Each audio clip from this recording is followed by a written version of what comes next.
Bien, bonjour à tous. Merci de prendre vos places.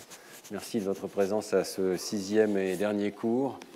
Toujours avec masque, malheureusement. L'épidémie est toujours présente, plus que jamais, je dirais. Donc, soyez très prudents. Mais je suis très content d'avoir pu donner ce cours en votre présence. C'est complètement différent, évidemment, de donner un cours lorsqu'on est seul devant son écran ou lorsqu'on est en présence d'un public. Et donc, merci d'avoir fait l'effort d'être présent. Merci aussi à tous ceux qui sont sur Zoom et qui, j'espère, entendent dans de bonnes conditions. Et puis, je vous rappelle que le cours est disponible 24 heures après, grâce aux efforts de l'équipe du Collège de France. Donc, vous avez une vidéo d'excellente qualité qui vous permet de suivre, de voir ou de revoir le cours. Alors, dans ce dernier cours aujourd'hui, je vais donc essayer de faire une synthèse des points que j'ai donnés dans les cours précédents en les appliquant au domaine des mathématiques. Donc, la question, c'est dans le domaine des mathématiques, quelle est l'influence du langage? Est-ce qu'on peut, vous vous souvenez de la question de Worf, est-ce qu'on pourrait penser des concepts si on n'avait pas de langage? Et est-ce qu'on peut donc penser des concepts mathématiques sans langage? Alors, j'en ai déjà parlé un petit peu. Le premier point de notre synthèse, ce qui s'applique à tous les domaines, pas seulement aux mathématiques, c'est qu'il existe une immense pensée sans langage, chez l'animal comme chez l'homme. Alors, je vais y revenir très rapidement, parce que ce sont des choses bien connues, mais nous savons estimer les nombres et déterminer le nombre d'un petit ensemble d'objets, jusqu'à 3 objets, ce qu'on appelle le subitizing, chez l'animal, chez le bébé, chez l'homme adulte, en l'absence d'éducation. Ce sont des propriétés qui sont présentes chez tous les individus de l'espèce humaine et chez de nombreux animaux. Et nous verrons aussi, je vous rappellerai, que les circuits du langage mathématique sont radicalement différents de ceux du langage parlé ou écrit. Donc, il n'y a pas de dépendance directe de la pensée mathématique du langage.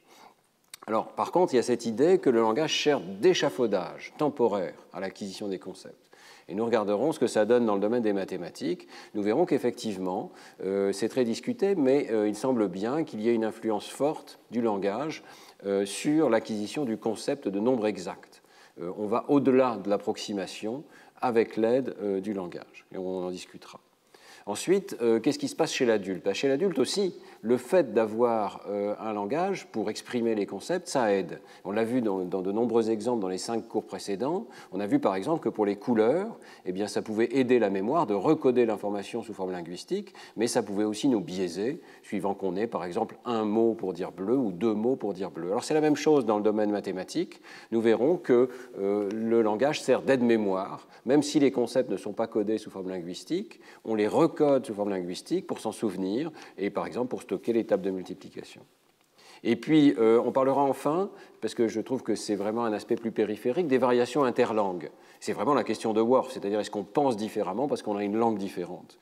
Eh bien, nous verrons que ça n'a un impact que très modeste. On a vu que sur les capacités perceptives et cognitives, c'était le cas, notamment sur la couleur, ce sont toujours des tout petits effets. C'est la même chose dans le domaine des mathématiques. Alors, on verra qu'il y a un petit peu de différence, par exemple, entre le français et les langues germaniques, le fait d'inverser les dizaines et les unités en allemand, par exemple. Nous verrons qu'il y a des effets de la simplicité de la langue, mais que ce sont des petits effets qui modulent des variables très générales d'apprentissage des mathématiques. Voilà un petit peu le plan de ce cours aujourd'hui. Alors, je commence donc très rapidement par cette notion de pensée sans langage. Je pense que vous êtes très familiers maintenant, ayant suivi plusieurs de ces cours, avec l'idée que le concept de nombre, au moins, n'est pas du tout une spécificité de l'espèce humaine et encore moins de l'éducation au langage. De nombreuses espèces animales, comme ces lionnes ici qui sont en train de chasser, représentent le nombre soit de leurs congénères, dans leur groupe, dans le groupe d'en face, dans le groupe d'opposants, soit la numérosité, le cardinal d'un ensemble de nourriture, par exemple. Et on a vu qu'il y a un codage du nombre dans le cerveau des animaux, notamment du singe macaque ici, avec des neurones qui répondent au nombre, bien entendu en l'absence de langage. Alors, je vous rappelle aussi que les bébés, avant même de savoir parler, ont ces capacités numériques. Donc on pense qu'elles sont très largement innées, ou en tout cas qu'elles mûrissent extrêmement rapidement dans la première année de vie. Ils sont capables de représenter le nombre d'un petit ensemble d'objets, soit de façon exacte, quand c'est 1, 2 ou 3, soit de façon approximative, lorsque c'est plus que 3. On distingue donc 2 systèmes non-verbaux de représentation du nombre, ce qu'on appelle le subitizing pour les petits nombres, et l'approximation, le système approximatif des nombres pour les nombres au-delà de 3, et ceci indépendamment de la modalité auditive et visuelle. Ils savent que c'est le même nombre en auditif et en visuel. Donc c'est une modalité de représentation très abstraite. Alors, je vous rappelle qu'on peut présenter au bébé des vidéos comme celle-ci, ici. Vous voyez, quand il y a 5 objets qui se déforment, qui se cachent derrière un écran, et puis 5 autres objets qui arrivent derrière cet écran, et lorsqu'on baisse l'écran, par magie, ici, il n'y a plus que 5 objets. Lorsqu'on présente ce type de vidéo à des jeunes enfants préverbaux, eh bien, ils présentent une manifestation de surprise, ils regardent plus longtemps que si le résultat était juste, c'est-à-dire 5 plus 5 égale 10. Ici, était illustré 5 plus 5 égale 5. Ils sont choqués par un résultat arithmétique qui est faux. Ça marche pour 1 plus 1 égale 3, 1 plus 1 égale 1, 2 moins 1 égale 1, 2 moins 1 égale 3. Donc toutes sortes de conditions d'addition, de soustraction, dans lesquelles on montre que les jeunes enfants ont des capacités proto-mathématiques. Donc la pensée arithmétique, au moins approximative, précède clairement l'acquisition du langage. Alors, ce qui est intéressant, c'est que ce système approximatif continue d'être utilisé même chez l'homme adulte.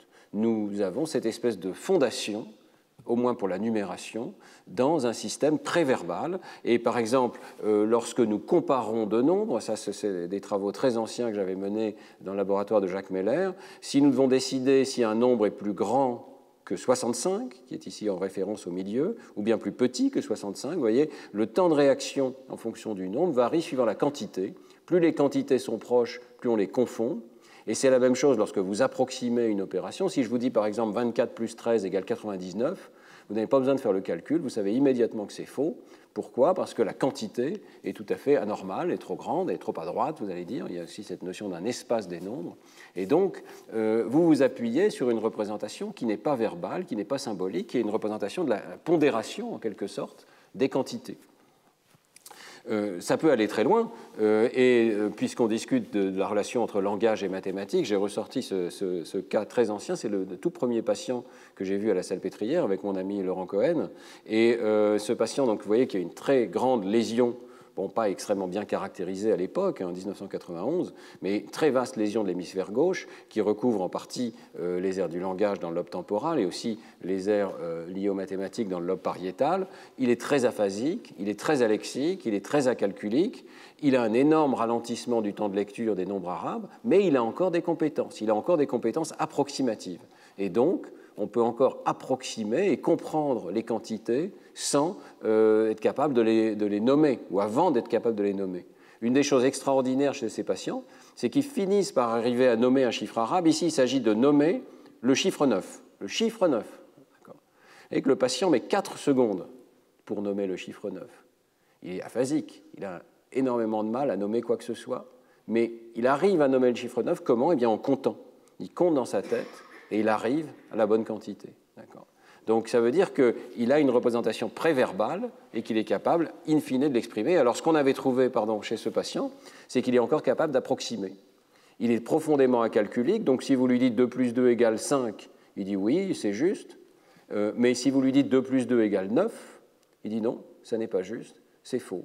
Et les courbes que vous voyez ici indiquent combien de fois il dit que l'opération est correcte en fonction de la distance au bon résultat. Donc 0, c'est le résultat juste, ce serait 2 plus 2 égale 4 ici. Il dit 80% que c'est juste. Si on lui dit 2 plus 2 égale 3, il dit encore plus souvent que c'est juste. Donc il est vraiment très acalculique. Mais si vous lui dites 2 plus 2 égale 1 ou 2 plus 2 égale 9, vous voyez qu'il est tout à fait capable de dire que ce sont des opérations fausses. Donc tout ceci pour bien imprimer l'idée qu'il y a un système non verbal approximatif qui nous permet très rapidement de juger des opérations, de juger le sens des opérations, et au moins pour des additions ici, vous voyez, d'arriver à dire si elles sont plausibles ou pas. C'est un système de plausibilité. Vous voyez que pour les multiplications, on voit tout à fait autre chose ici, une espèce d'incapacité d'approximer les multiplications. On verra que les multiplications, c'est différent. Ça fait appel à une table verbale. Alors, cette idée d'une cognition numérique en l'absence de mots pour les nombres est soutenue par de très nombreuses données, et notamment par les expériences qu'on a pu mener avec Pierre Picat, avec Véronique Izard, avec Elisabeth Spelke, chez les Indiens Munduruku d'Amazonie. Les Indiens Munduruku, on possède un lexique extrêmement restreint de noms de nombres. Ici, vous voyez l'ensemble de leur lexique pour les nombres. Il y a un mot pour dire 1 qui est Pangma, un mot pour dire 2, Shep Shep, un mot pour dire 3 qui est Bapang, 4, Eba Dip Dip, et ensuite, ça devient des mots beaucoup plus flous. Ça, c'est une poignée, une main, 5, Deux mains, on peut dire, il y a un tout petit peu de syntaxe, et puis quelques, peu, beaucoup. Mais ce qu'on avait trouvé, c'est que ces mots sont utilisés de façon approximative. Ils ne sont pas utilisés pour faire des calculs exacts ou du comptage. Les Munduruku ne peuvent pas réciter, par exemple, ces noms de nombres comme on le ferait nous à toute vitesse, 1, 2, 3, 4, 5. Et vous voyez que lorsqu'on leur montre un ensemble d'objets, par exemple on leur montre ici 4 objets, eh bien effectivement ils vont utiliser le mot pour dire 4, mais seulement 70% du temps. Ils vont parfois dire 3, ils vont parfois dire 5, ils vont parfois dire plus. Excusez-moi, il faudrait suivre l'autre courbe. Par exemple, ils vont parfois utiliser verticalement, ici ils vont parfois utiliser le mot pour dire 3, le mot pour dire 5, le mot pour dire beaucoup, etc. Donc vous voyez que ces courbes floues indiquent que ces gens ne sont pas dépourvus de représentation des nombres. Ils sont capables de dire peu, ils sont capables de dire beaucoup, mais ils ont un langage extrêmement limité pour en parler. Alors on s'était demandé, est-ce qu'ils peuvent par exemple traiter des très grands nombres au-delà de 10, au-delà de 20, pour lesquels ils n'ont absolument pas de mots. Le seul mot qu'ils ont, c'est beaucoup. Eh bien, on leur a montré des vidéos comme celle-ci. Donc, vous voyez qu'il y a un nuage de points qui se cache dans une boîte de conserve, ici. Un deuxième nuage de points. Et la tâche, c'est de dire s'il y a plus de points dans la boîte de conserve que dans l'ensemble que vous voyez en ce moment. Alors, je ne sais pas ce que vous en pensez. Je pense qu'il y a un peu plus dans la boîte de conserve. Peut-être c'est un des essais difficiles. Vous voyez que cette tâche n'est pas facile. Elle nécessite de comprendre l'addition, la comparaison, les grands nombres, pour lesquels ils n'ont pas de mots. Eh bien, ça ne les empêche pas de réussir cette tâche. Vous voyez ici les sujets français qui ont passé la même tâche. Les sujets Munduruku sont presque sur la même courbe. Ici, la courbe représente le taux de réussite en fonction de la distance entre les nombres, qui est présenté comme un rapport. Dès que la distance entre les nombres est grande, dès qu'il y a un grand rapport d'un facteur 2 ou plus entre les nombres, tout le monde réussit parfaitement bien. C'est-à-dire qu'on arrive à approximer et à dire, bah oui, le résultat est beaucoup plus grand dans la boîte de conserve que dans l'ensemble qu'on voit ici. Ce que ça veut dire, c'est qu'il y a donc une cognition, y compris une capacité de faire des additions, des comparaisons, en l'absence de mots pour le dire. Et ce qu'on a observé, c'est évidemment, cette cognition peut s'améliorer. Donc, dans une expérience ultérieure avec Manuela Piazza, on avait vu qu'effectivement, plus les gens sont éduqués, parmi les Munduruku, il y a des variations dans le bilinguisme et dans l'éducation, plus les gens sont éduqués, plus ils deviennent précis.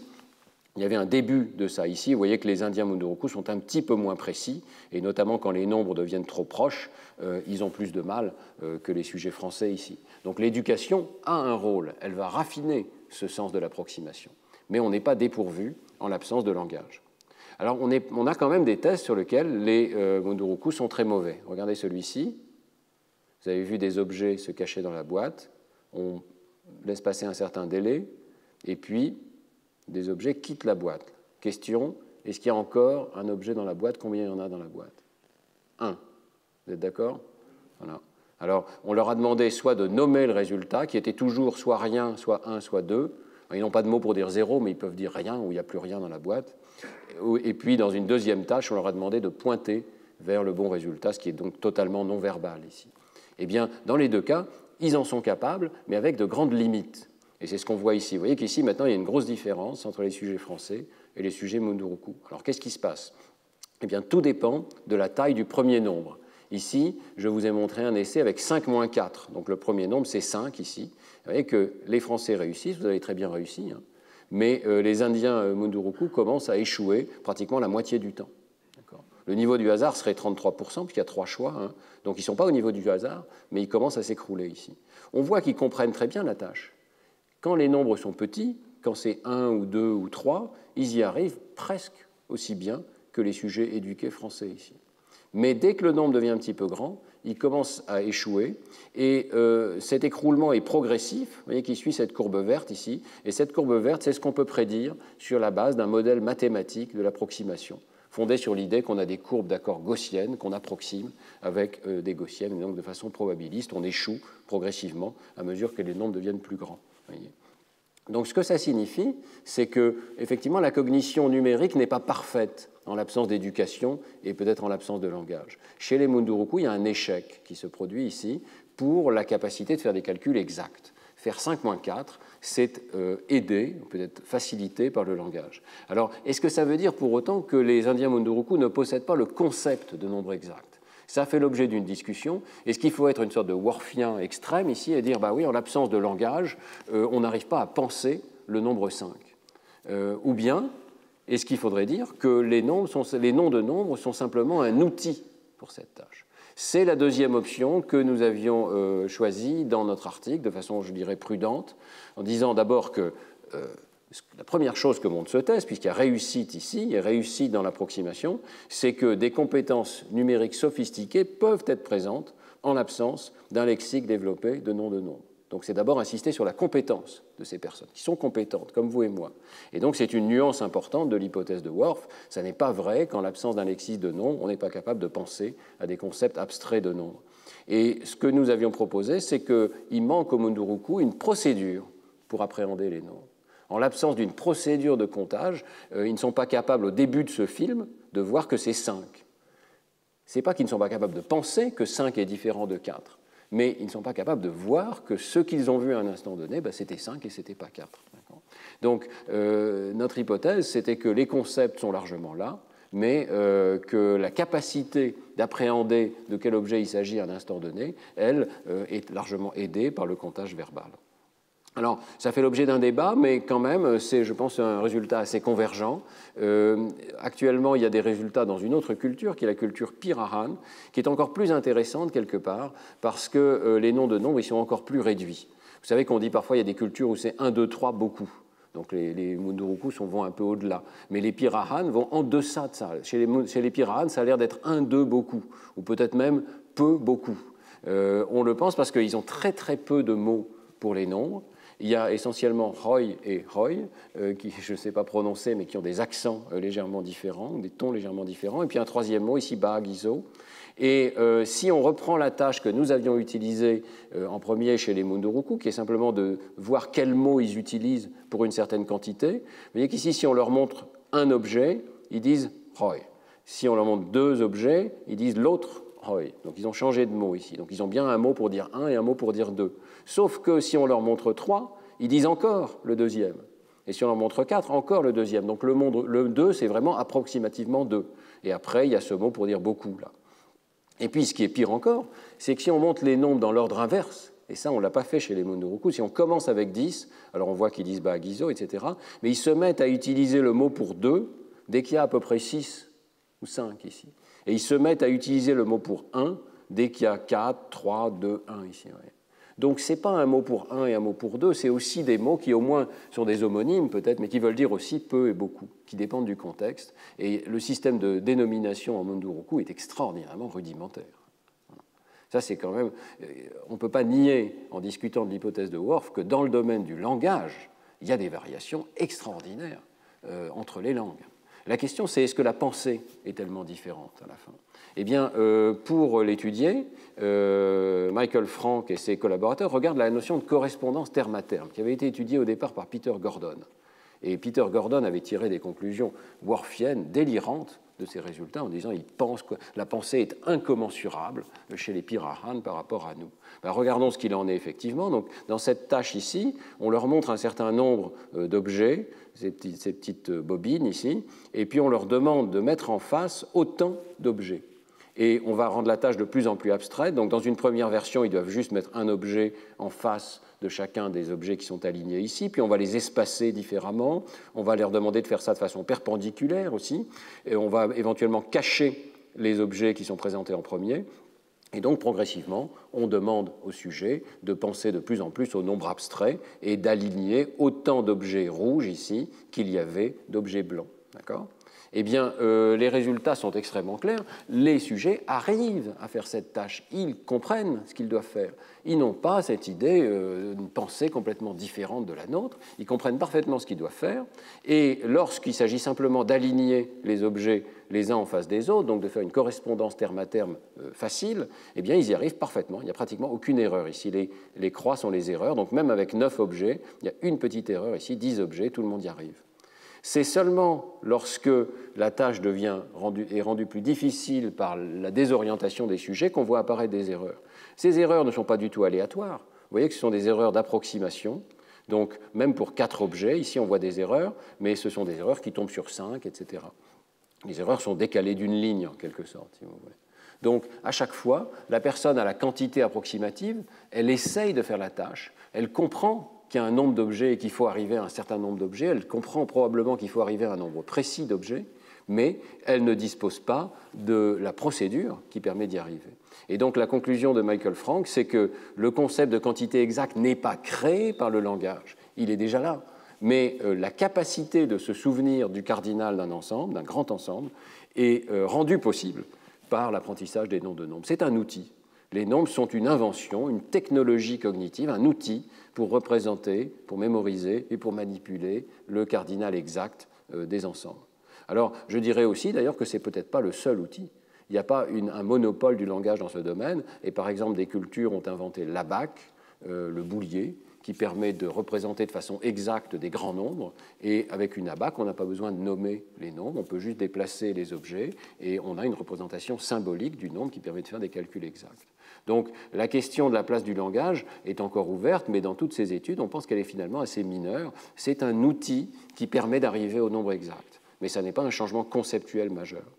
Alors, sachez que ça peut paraître étrange, ces cultures qui n'arrivent pas quand même à aligner 4 objets en face de 4 autres, dès qu'ils sont un peu désorientés, eh bien, sachez que vous avez tous un Munduruku dans la tête, ou un Pirahan dans la tête. Pourquoi? Parce que si on vous distrait, et si on vous fait pratiquer une interférence verbale, eh bien, vous allez devenir exactement comme les Munduruku. Donc ça, c'est le travail suivant de Michael Frank, avec F. Fedorenko et Rebecca Sachs et Ted Gibson.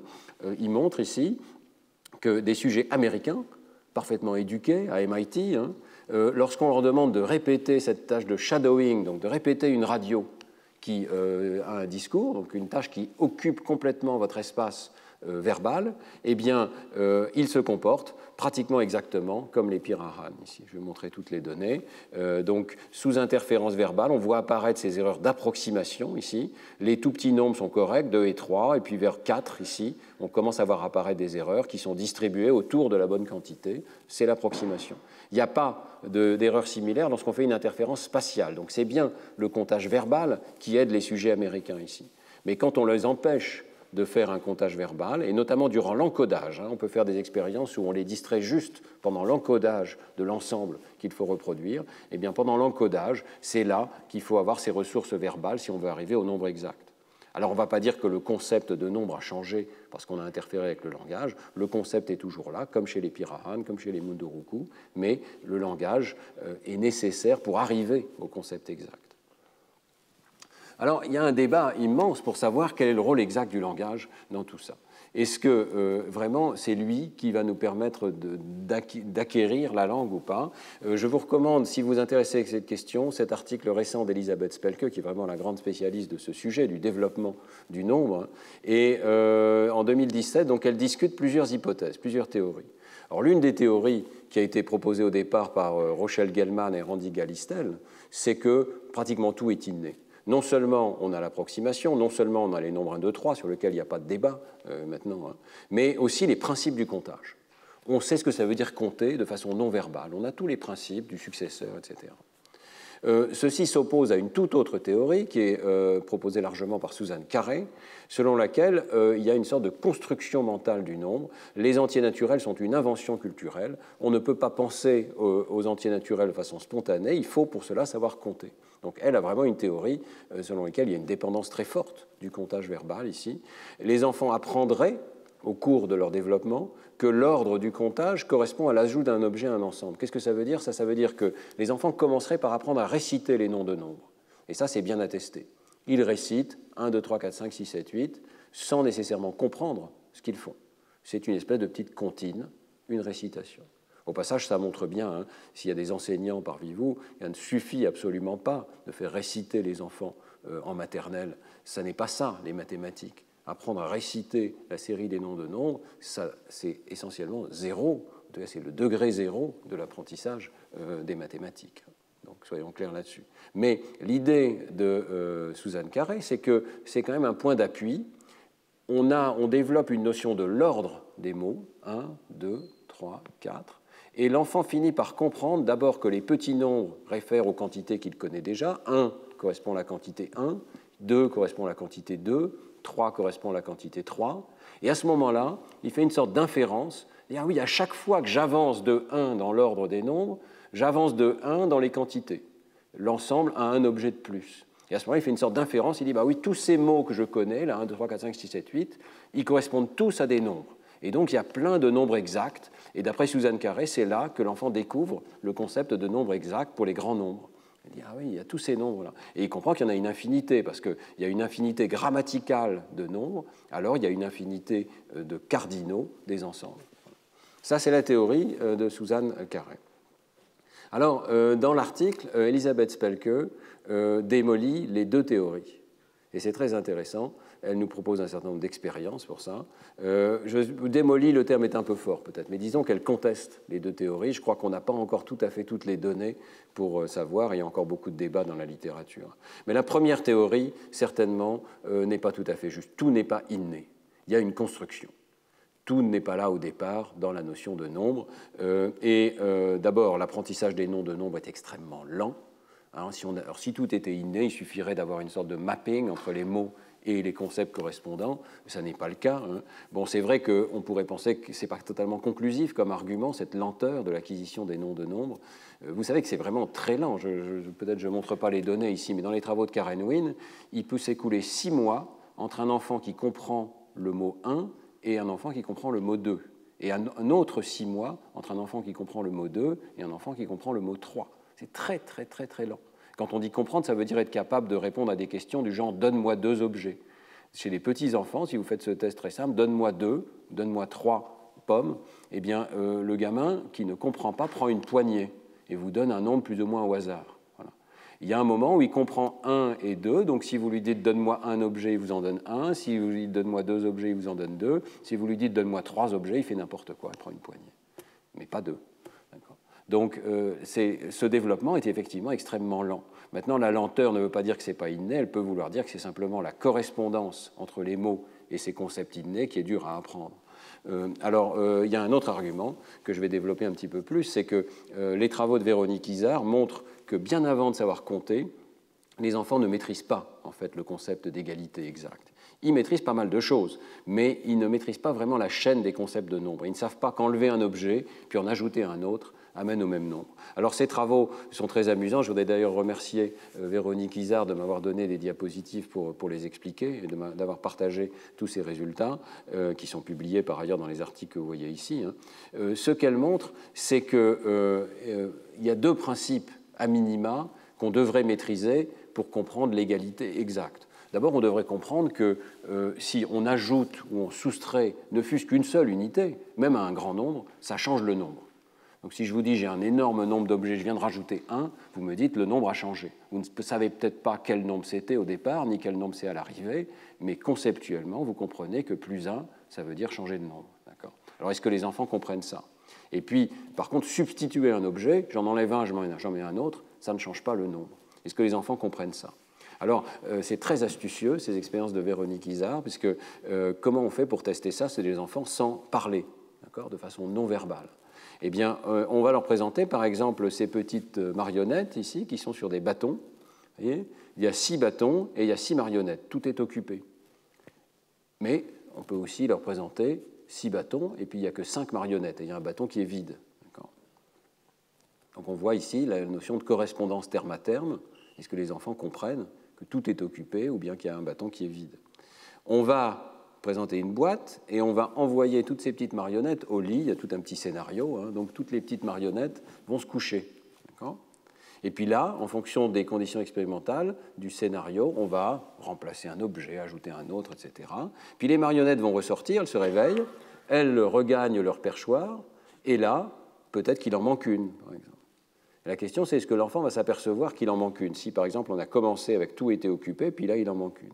Est-ce que l'enfant va les chercher dans la boîte? Donc la mesure expérimentale, tout à fait objective, c'est est-ce que l'enfant va chercher dans la boîte, combien de temps il met dans une fenêtre de temporelle de 8 secondes, après qu'on ait placé le 5e élément ici. Dans toutes les conditions, ça se termine de la même manière. La question, c'est est-ce que l'enfant sait qu'il manque un objet? Alors, regardons un petit peu les résultats. D'abord, s'il n'y a pas de transformation du tout, donc c'est l'expérience que je viens de vous montrer, on cache les objets dans la boîte, eh bien, l'enfant sait se souvient des conditions initiales. Donc, si la boîte est réellement vide, parce qu'il y avait que 5 au départ, il y en a 5 à l'arrivée, l'enfant ne cherche pas, et il ne cherche pas plus d'une seconde, ici en moyenne. Si la boîte contient encore une poupée, parce qu'il y en avait 6 au départ, il n'y en a que 5 à l'arrivée, il cherche très longtemps, vous voyez, plus de 4 secondes ici. Donc, Véronique a trouvé des conditions dans lesquelles la mémoire de l'enfant n'est pas en jeu. L'enfant a suffisamment de mémoire pour se souvenir de ce qu'il y avait au départ et de voir ce qu'il y a à l'arrivée. Deuxièmement, qu'est-ce qui se passe si un objet sort et rentre? Donc, pendant la nuit, ici, une poupée sort, se promène et puis rentre dans la boîte. L'enfant souffre un tout petit peu, mais néanmoins continue de faire bien mieux que le hasard. Ici, il cherche plus longtemps lorsque la boîte contient réellement une poupée. Autrement dit, il comprend que c'est juste une distraction, qu'un objet qui sort et qui rentre, ça ne change pas le nombre. Et ce n'est pas juste que l'enfant comprend 5 et 6, c'est vraiment la correspondance terme à terme. Parce que si l'arbre est plus touffu ici, ce qui empêche de voir qu'il manque un objet, l'enfant n'y arrive pas. Donc ce n'est pas qu'il fait la différence entre 5 et 6, ce qui serait extraordinaire, parce que c'est très précis comme différence. L'enfant ne fait pas la différence entre 5 et 6. L'enfant fait la différence entre tout est rempli ou il en manque un. L'enfant comprend ce concept de correspondance terme à terme. Ce sont des enfants ici qui ne savent pas compter, ce sont des enfants de moins de 3 ans. Donc vous voyez qu'il y a une compétence conceptuelle importante dans cette tâche, et notamment de compréhension de la correspondance terme à terme. Mais voyons maintenant dans quelles conditions ils échouent. Alors ici, dans cette condition, il y a un objet qui rentre dans la boîte, puis un autre objet qui sort de la boîte.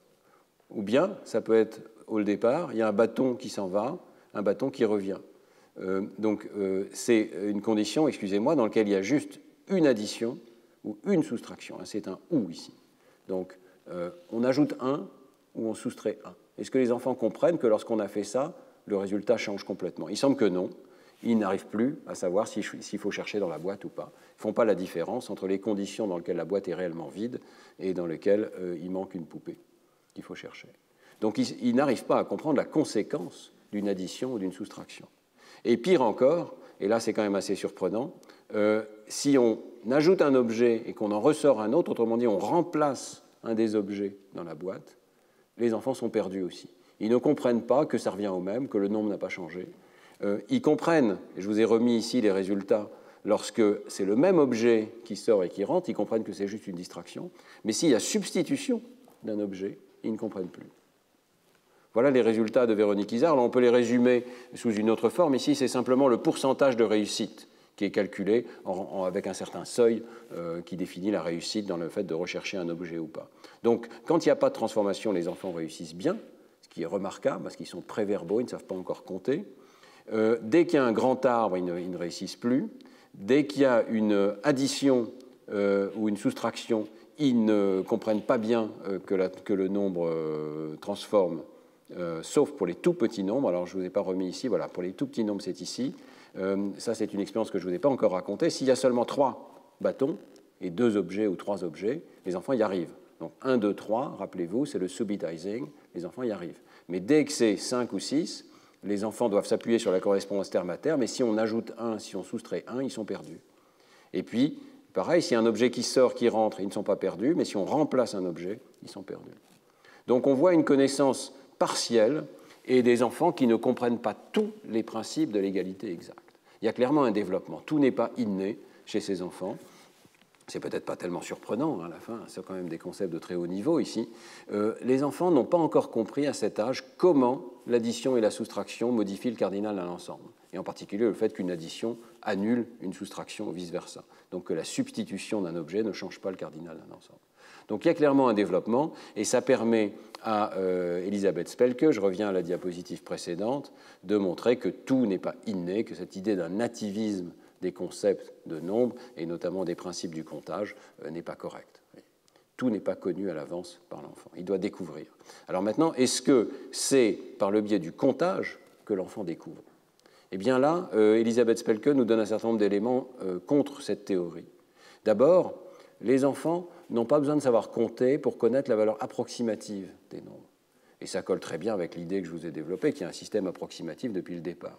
Donc les enfants, par exemple, si vous leur dites « donne-moi 10 », ils ne vous donnent peut-être pas 10 avant de savoir compter. Mais ils ne vous donnent pas non plus 3 ou ils ne vous donnent pas non plus 50. Ils vous donnent quelque chose qui n'est pas loin de 10. Et il y a des expériences, notamment de Snedeker, qui montrent clairement qu'ils approximent dans une certaine mesure. Ensuite, il y a des enfants qui arrivent à donner des grands nombres, jusqu'à 5, alors qu'ils ne savent toujours pas compter, dans ces tâches de « donne-moi un nombre » par exemple. Ils ne comprennent pas que le dernier nombre du comptage, c'est le cardinal de l'ensemble. Donc ils n'ont clairement pas compris le comptage, mais d'une manière ou d'une autre, ils ont réussi à comprendre le sens du mot 5. Voilà, ils savent donner 5. Et puis, un argument qui me paraît encore plus fort, c'est que la plupart des enfants, et même parfois des adultes, selon les cultures, ne savent pas forcément l'ordinalité des nombres. C'est-à-dire que, d'après la théorie de Suzanne Carré, la première chose qui vient, c'est l'ordinalité des noms de nombres. Mais en fait, si on regarde, ce n'est pas facile du tout pour les enfants. Ce n'est pas du tout facile, par exemple, pour les enfants de commencer à compter à 4 et de dire 4, 5, 6, 7, 8. Alors que si c'était l'ordinalité qui était prévalente, eh bien ça devrait être très facile. Le plus terrible, c'est qu'ils ne savent pas forcément qu'un nombre plus loin dans la liste veut dire un plus grand nombre. D'après Suzanne Carré, ça devrait être évident, parce que le cardinal, le nombre exact, cardinal, vient de l'ordinal. Mais ce qu'on montre, c'est que les enfants savent très bien qu'un cardinal est plus grand qu'un autre, alors qu'ils ne savent pas qu'un nombre ordinal, qui vient plus loin dans la liste de la récitation, est plus grand qu'un nombre qui vient avant. Donc ça, c'est quand même très problématique pour la théorie de Suzanne Carré. Voilà. Et ça sous-entend que ce n'est pas vraiment le comptage qui joue un rôle dans la construction du nombre. Il y a quelque chose d'autre. Alors, qu'est-ce que c'est que cette autre chose? Eh bien, Elisabeth Spelke propose sa propre théorie. Et sa propre théorie, c'est que ce sont les règles de la grammaire générative de la langue qui jouent un rôle. L'enfant est exposé d'abord à des phrases nominales comme une tasse, le chien, ton sac, et il peut découvrir qu'il y a des petits mots grammaticaux, des déterminants, et puis ensuite il y a des substantifs comme tasse, chien, sac. Ensuite, il est exposé aussi à des expressions comme Jacques et Jean, ou bien un chien et un chat. D'accord ? Et là, il peut découvrir que ces expressions réfèrent à des ensembles de 2 entités, ou peut-être 3 entités. Et il découvre, comme il a ce sens des petits nombres, 1, 2, 3, qui est présent depuis le départ, il découvre aussi qu'il y a d'autres manières d'étiqueter ces petits ensembles, ce qui est de dire, par exemple, 2 personnes, 2 chiens, 3 chiens. Et là, il est capable de découvrir le sens de ces mots 1, 2 et 3. Jusque-là, tout le monde s'accorde là-dessus, à vrai dire. C'est à peu près la même théorie que Suzanne Carré. Mais là, il y a une différence cruciale. C'est que les enfants découvrent les règles de la syntaxe. Et ils se rendent compte qu'on peut recombiner ces opérations de façon récursive, cette récursion qui est caractéristique de la syntaxe. Et donc, on peut dire 3 canards et une oie, par exemple. Ou bien 2 groupes de 5 jouets. Et alors là, apparaît, d'après Elisabeth Spelke, la capacité de se représenter des grands nombres. Les grands nombres sont des représentations syntaxiques. On représente 4 comme, par exemple, 2 fois 2, ou 3 objets et encore 1. C'est comme ça, d'après Elisabeth Spelke, qu'on construit les grands nombres. Donc on se repose à la fois sur le noyau de connaissances innées, les concepts de petits nombres, d'ensemble, d'addition, de soustraction. Tout le monde est d'accord sur le fait que ça, c'est en grande partie inné. Mais il y a cette capacité combinatoire du langage, et on retrouve l'hypothèse dont j'ai parlé la semaine dernière, d'Elisabeth Spelke, cette capacité du langage de recombiner les concepts entre eux. On l'avait vu dans le domaine de l'espace, on le voit maintenant dans le domaine du nombre. Cette capacité de dire 3 et encore 1, qui est propre au langage, serait à l'origine de la construction des concepts de nombre. Alors c'est une théorie très worfienne, je me permets d'attirer l'attention là-dessus, parce qu'on sait que ces constructions diffèrent d'une langue à l'autre. D'abord, les Pirahan n'ont pas de telles constructions, les Munduruku, très peu, mais même dans nos langues occidentales, entre l'allemand et le français, par exemple, on dit 22 ou 2 et 20, ça ne devrait pas être pareil. Ou en chinois, on va dire 2, 10 et 3, on va le voir dans une seconde, ça ne devrait pas être pareil. On va voir que cette hypothèse-là ne tient pas trop la route. Il y a quand même des données qui vont un petit peu dans le sens de l'hypothèse d'Elisabeth Spelke, notamment le fait que plus il y a une transparence des constructions grammaticales, plus les enfants apprennent vite les notions de nombre. Alors, par exemple, les langues qui distinguent bien le singulier du pluriel, l'enfant apprend plus vite le sens du mot « un » et arrive plus facilement à donner un objet, par exemple, à passer ce stade du comptage de un objet. Les langues qui possèdent un duel, vous savez qu'il y a des langues qui ont un marqueur grammatical particulier pour 2 objets. Donc, ce n'est pas simplement singulier pluriel, mais singulier duel pluriel. Les langues qui ont un duel, eh bien, les enfants apprennent plus vite le sens du mot « deux ». Donc ça, c'est quand même intéressant. Ça veut dire que la transparence de la langue semble jouer un rôle dans la construction des concepts.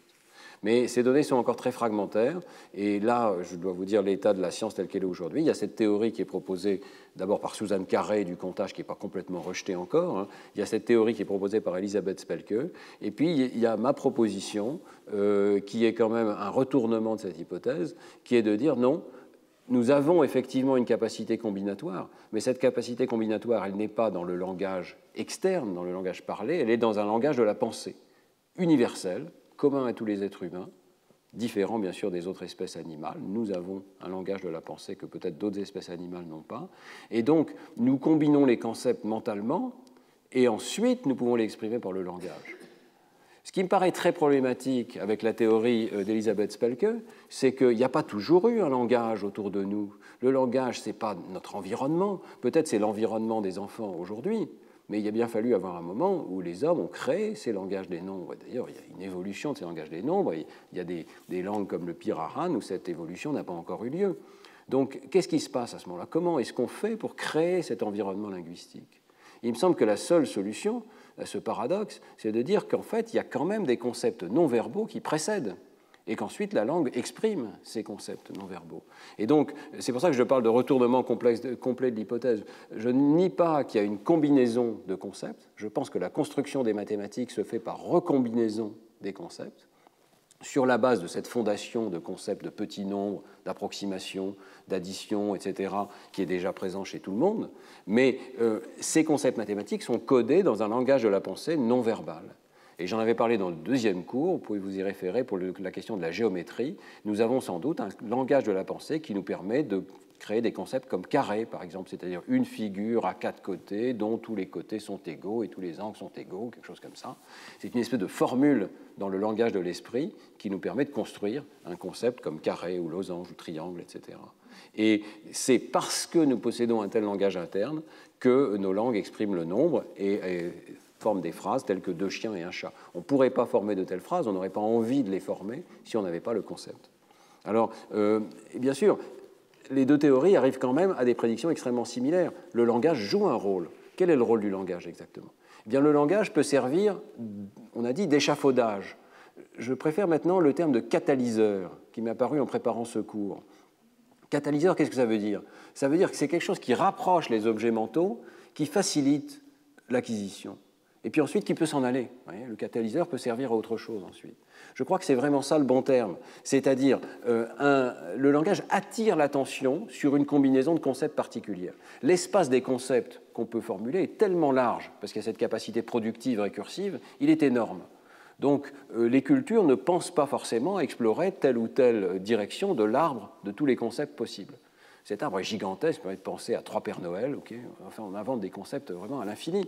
Bon, alors, que fait le langage? Le langage rassemble à un instant donné des objets, permet de les penser ensemble, ils se rapprochent comme un catalyseur, et là, les concepts non verbaux vont pouvoir s'accrocher, on va trouver une nouvelle combinaison intéressante, et on va la garder en mémoire. Le langage va peut-être servir d'aide à la mémoire pendant un certain temps, et puis ensuite, comme un catalyseur, il peut s'en aller, les objets sont accrochés entre eux, l'arbre conceptuel a été formé, et on va sortir du domaine du langage. Mais donc les deux théories prédisent qu'au moment de l'acquisition des concepts par l'enfant, le langage joue un rôle important. Et donc, c'est tout à fait compatible avec ces données qu'on vient de voir sur le singulier et le pluriel, le duel. C'est certain que plus la langue exprime de façon claire et massive, et plus la culture exprime de façon claire et massive la nécessité ou l'utilité de telle ou telle combinaison de concepts, eh bien plus les enfants vont l'apprendre rapidement. Alors, un des exemples quand même de l'importance du rôle du langage, puisqu'il ne s'agit pas de nier l'importance du rôle du langage, il s'agit de dire que la pensée n'est pas faite de langage. Mais le rôle du langage est clairement mis en valeur, par exemple, par le cas du développement des enfants sourds, et notamment des enfants sourds au Nicaragua. Il fait l'objet de très nombreuses études de Suzanne Goldin-Meadow, et ici dans un article avec Elisabeth Spapen.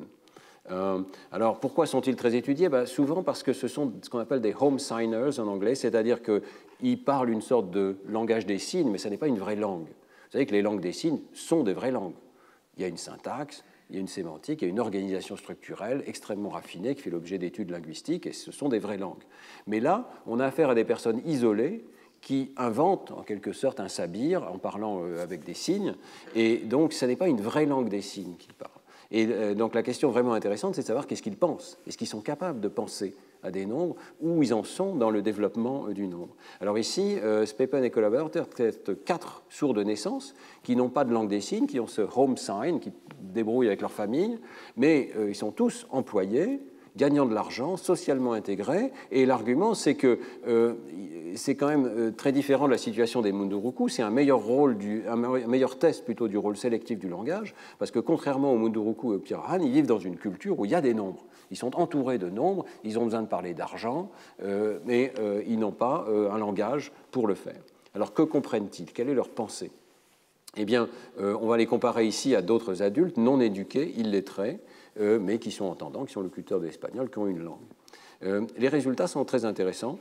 Dans les gestes spontanés, comme lorsqu'on leur demande de nommer une certaine quantité de façon formelle, donc ici vous avez une certaine quantité à nommer et on voit ce que la personne a répondu avec ses mains, eh bien les home signers n'arrivent pas à exprimer le nombre exact au-delà de 4 qui est ici. Ils ne sont pas si mauvais que ça, vous voyez, ils approximent. Ils sont un petit peu comme les Munduruku ou comme les Pirahan, et d'ailleurs, voilà la tâche exacte qui avait été faite chez les Pirahan, de réaliser une correspondance terme à terme, vous vous souvenez, entre les objets blancs et les objets rouges, eh bien ils se comportent comme les Pirahan. Ils sont dans une culture qui est pétrie de nombres, une culture occidentale, si on peut dire, d'Amérique latine, mais ça ne suffit pas. Il y a quelque chose qui se produit par le biais du langage qui ne s'est pas produit chez eux. Il leur manque cette capacité de passer au nombre exact, de construire le nombre exact. Il y a quelque chose qui ne s'est pas complètement passé. Ils ont beaucoup de concepts. D'ailleurs, vous voyez qu'ils ne sont quand même pas mauvais du tout. Hein. Ils ne sont pas tout à fait aussi mauvais, je dirais, que les sujets Pirahan. L'article rapporte d'ailleurs que l'un des sujets arrive à nommer de façon exacte, enfin, nommer avec les mains, jusqu'à 11. Donc on voit bien que c'est le langage comme outil mental. Il y a certains sujets qui arrivent même sans cet outil mental à construire le nombre. Mais quand on a un langage raffiné, un langage des signes, qui comprend des signes pour les nombres, eh bien on y arrive beaucoup mieux. Voilà. Alors oui, il y a d'autres tests qui montrent qu'ils comprennent que le nombre change quand on ajoute un objet, mais ils n'arrivent pas à trouver le nombre exact. Ça, c'est très intéressant. Donc le test similaire à celui de Véronique Izard, ils le passent. Ils arrivent à passer ce test. Ils comprennent que quand on fait plus 1, ce n'est pas le même nombre, ils doivent changer de geste. Mais ils ne savent pas exactement quel geste il faut faire parce qu'ils n'ont pas cette capacité d'avoir des signes exacts pour leur concept correspondant. Alors, le cas des enfants sourds continue d'être étudié et une des choses qui est vraiment remarquable et qui quand même doit attirer notre attention, c'est le fait qu'en l'absence de langage structuré ici, eh bien, la mémoire souffre terriblement. La mémoire, peut-être pas les concepts, mais la mémoire des chiffres souffre terriblement du fait de ne pas avoir une langue structurée. Alors ici, vous avez une tâche extrêmement classique de digit span. On demande, on vous dit, voilà, 7, 3, 2, pouvez-vous réciter ce que je viens de dire, 7, 3, 2. Donc là, on leur demande avec des signes. Vous voyez qu'on le fait déjà avec des tout petits ensembles, parce que normalement, on devrait aller jusqu'à 5, 6 ou 7. Probablement, beaucoup d'entre vous ici avaient un digit span de l'ordre de 7. Eh bien, ici, c'est 2, 3, 4, et vous voyez que ça s'écroule complètement. Dès qu'il y a 4 nombres à mémoriser qui sont présentés sous forme de signes, les personnes ici n'y arrivent pas. Alors qu'elles y arrivent très bien, ça c'est un contrôle important, lorsqu'on leur donne une liste de noms, donc de signes pour les noms ou pour les adjectifs, pour les verbes, ils y arrivent parfaitement. Donc c'est vraiment les nombres qui souffrent ici. Et pourquoi c'est les nombres qui souffrent? Ils font une observation très intéressante, c'est que ça dépend de la taille des nombres. Normalement, chez vous, si je vous dis 12, 7, 9, vous arrivez à le réciter tout aussi bien que si je vous dis 3, 1, 2. La taille des nombres n'a pas d'importance, c'est le nombre d'objets à mémoriser qui compte, mais pas leur taille. Ici, c'est la taille qui compte. Donc quand les nombres deviennent des grands nombres, comme 4, 5 ou 8, 9, ici, vous voyez que la performance de mémoire s'écroule. Qu'est-ce que ça veut dire? Eh bien, la conclusion qui est tirée ici, c'est que le geste numérique que les personnes utilisent spontanément pour dire peut-être, je ne sais pas, voilà, ils disent il y a 5, voilà, ils vont faire ce geste-là particulier. Eh bien, ce geste numérique n'est pas un geste symbolique, c'est exactement comme s'ils disaient 1 et 1 et 1 et 1 et 1, quelque chose comme ça. Voilà. Et donc ils changent d'une fois sur l'autre, ils n'ont pas un symbole fixe, et pour eux, dans leur tête, ça prend autant de place que si on avait dit 5 mots. Et donc plus le nombre est grand, plus ça prend de place dans la mémoire. D'accord ? Donc c'est très différent de notre mémoire verbale à nous, qui est capable de mémoriser 12, 9, 7 sans aucune difficulté. Chaque doigt, si on peut dire, d'après cette idée, compte pour 1 pour eux. Ça rappelle d'ailleurs, je ne sais pas si vous connaissez, dans Alice au Pays des Merveilles, il y a un moment où je crois que c'est la Reine Rouge qui ennuie Alice et qui lui dit « Tu ne sais pas compter, mais si je sais compter, tu vas voir combien ça fait 1 et 1 et 1 et 1 et 1 et 1 et 1 et 1 et 1. » Et alors Alice reste là, « Tu ne sais pas compter. » Voilà. Donc c'est exactement la même chose. On a beau comprendre les concepts, ben, on ne peut pas y arriver si tout ce qu'on a, c'est 1 et 1 et 1 et 1, ce qui est apparemment la situation de ces enfants sourds sans langue des signes. J'ai eu la chance d'avoir des diapositives à prêter de Madeleine Quam et Marie Coppola, qui mènent beaucoup de recherches sur ces sujets, et qui portent sur un grand nombre de participants qui ont regardé le concept de tout petit nombre. Parce que ça, c'est quand même intéressant. Est-ce que même dans le domaine des nombres 1, 2, 3, il n'y a pas déjà une souffrance des enfants qui n'ont pas une langue dès la naissance? Alors, il regarde ici 153 participants âgés d'entre 3 et 7 ans. Et vous voyez qu'il y a des enfants entendants, et puis il y a des enfants sourds ou malentendants. Et les enfants sourds ou malentendants peuvent être soit exposés à la langue des signes, soit essayer de parler l'anglais. Ils ont pu être appareillés ou pas, et ça a pu être fait de façon tardive ou précoce. Vous savez que les recommandations, je crois que j'en ai déjà parlé dans ce cours, beaucoup de données montrent que pour l'acquisition du langage, il faut vraiment que l'implantation cochléaire soit très précoce. Il faut que ce soit avant 2 ans. Si on est privé de langue avant 2 ans, on voit de façon permanente chez l'adulte des déficits. Ils peuvent être subtils, mais ils sont présents. Donc ici, ils testent cette idée en comparant donc des enfants qui vont être testés avec la langue des signes américaine, ici, donc une vraie langue des signes, testés en anglais, et en séparant ceux qui ont eu un langage précoce, soit parce qu'ils ont été appareillés précocement, soit parce qu'ils ont eu la langue des signes de façon précoce dans l'environnement, par exemple des enfants de parents sourds qui maîtrisent la langue des signes, soit des enfants qui ont eu une langue tardivement. Là encore, ça peut être parce qu'ils ont eu la langue des signes, mais de façon mauvaise, dans une famille qui ne parle pas la langue des signes, c'est difficile, hein, soit parce qu'ils ont été implantés tardivement. Et alors, il regarde une tâche qui est encore plus simple qu'aucune de celles que je vous ai montrées auparavant. C'est une machine ici qui s'appelle Mr. Elephant. On voit qu'il a une trompe ici, cet éléphant. On lui met des balles en haut et elles ressortent en bas. Sauf que la question, c'est est-ce qu'il y en a une qui reste coincée dans la machine? Donc, des fois, on met 2 balles et il y en a 2 qui sortent. Des fois, on met 3 balles et il n'y en a que 2 qui sortent. Et toujours la même question, est-ce que l'enfant se demande, est-ce qu'il y en a une coincée à l'intérieur? On lui demande apparemment, je n'ai pas tous les détails de ces expériences qui n'ont pas encore publié, hein, mais on lui demande apparemment, verbalement, de dire s'il y a quelque chose qui est coincé dans la machine. Je suppose que la réponse non verbale serait la même, mais c'est important de savoir ici. En tout cas, premier résultat, qu'on parle à haute voix ou qu'on utilise la langue des signes, ça ne change rien. Les enfants ne diffèrent pas, suivant ce paramètre, de la langue qui est utilisée. Donc ça confirme que la langue des signes est une langue comme les autres. Par contre, ce qui compte, c'est l'exposition au langage. Et si les enfants n'ont pas été exposés au langage de façon précoce, voyez, donc ici c'est later language, 69 enfants, eh bien il y en a plus qui échouent à cette tâche, alors que ceux qui ont été exposés précocement au langage réussissent beaucoup mieux. Alors je ne dis pas qu'il ne peut pas y avoir des variables confondantes, hein. Ce sera important de voir quels sont les contrôles qui sont introduits dans cette expérience, mais il semble bien qu'être exposé au langage, et notamment au langage numérique chez les petits-enfants, même avant 2 ans, ce soit absolument essentiel pour développer des concepts de nombre, et même dans des tâches aussi simples que ici d'arriver à suivre s'il y a 3 balles, s'il y en a 2 qui sont sorties. Donc, il ne s'agit en aucun cas de nier l'importance du langage comme échafaudage, comme catalyseur des concepts. Néanmoins, peut-être que ce n'est pas en mots que la pensée finit par être codée, mais dans un langage interne différent de celui des mots. Alors, chez l'adulte, qu'en est-il? Eh bien, chez l'adulte, je reviens ici à un modèle très ancien que j'avais proposé au départ seul et puis ensuite avec Laurent Cohen, qui suggère qu'en fait, on a 3 codes internes chez l'adulte pour représenter les nombres. Je parle surtout des nombres, évidemment, dans ce cours aujourd'hui, pas de l'ensemble des concepts mathématiques. Hein. Mais, alors, donc, bien sûr, on commence avec cette représentation des grandeurs numériques, 1, 2, 3, de façon exacte, c'est le subitizing, et puis pour les nombres plus grands, on peut les estimer et dire à peu près 5, à peu près 10, etc. Ça permet le calcul approximatif, la comparaison des nombres, c'est un système préverbal. On l'a vu dans les diapositives au début de ce cours. Mais quand on est un adulte bien éduqué, eh bien, on a aussi un système verbal qui permet d'abord de parler des nombres ou de comprendre les nombres, de les écrire, de recevoir des entrées écrites et d'interagir, de les transformer en quantité. Et puis, notre hypothèse, c'était que ça sert quand même pour la mémoire, ça sert pour le comptage, ça sert pour les tables de multiplication, par exemple. Vous retenez une table par cœur avec votre système verbal. Et puis, troisième système, le système des chiffres arabes, évidemment très important dans nos sociétés occidentales éduquées avec les chiffres arabes ou indo-arabes. Donc un système qui permet de présenter des quantités exactes sous une forme symbolique, écrite, et nous faisions l'hypothèse ici que ça permet des jugements comme le jugement de parité, parce que le dernier chiffre permet de savoir si c'est pair ou impair, ou des opérations à plusieurs chiffres, avec des très grands nombres, qui sont difficiles à faire sous une forme verbale, mais qui sont plus faciles à faire sous forme d'une image mentale des chiffres. Et donc, ça permet aussi le transcodage, entrée-sortie, sous une forme de chiffre arabe ici.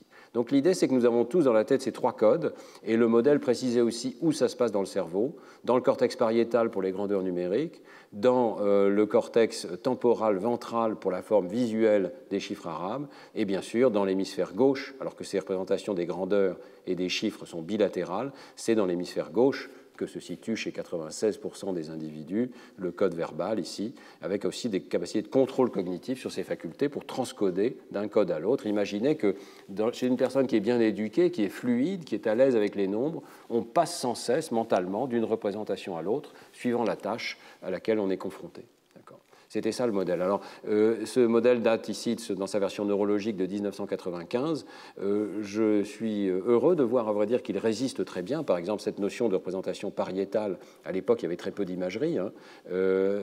Pariétale des grandeurs numériques, temporale, ventrale des chiffres arabes, résiste bien.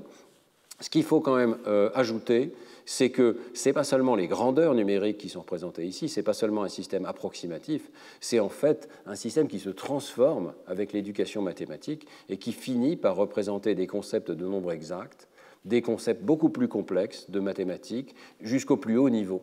Et bien sûr sous l'influence des mots, mais de façon indépendante des mots. L'idée, c'est que même si on vous apprend quelque chose sous forme verbale, c'est ce système qui finit par les représenter de façon abstraite, non verbale.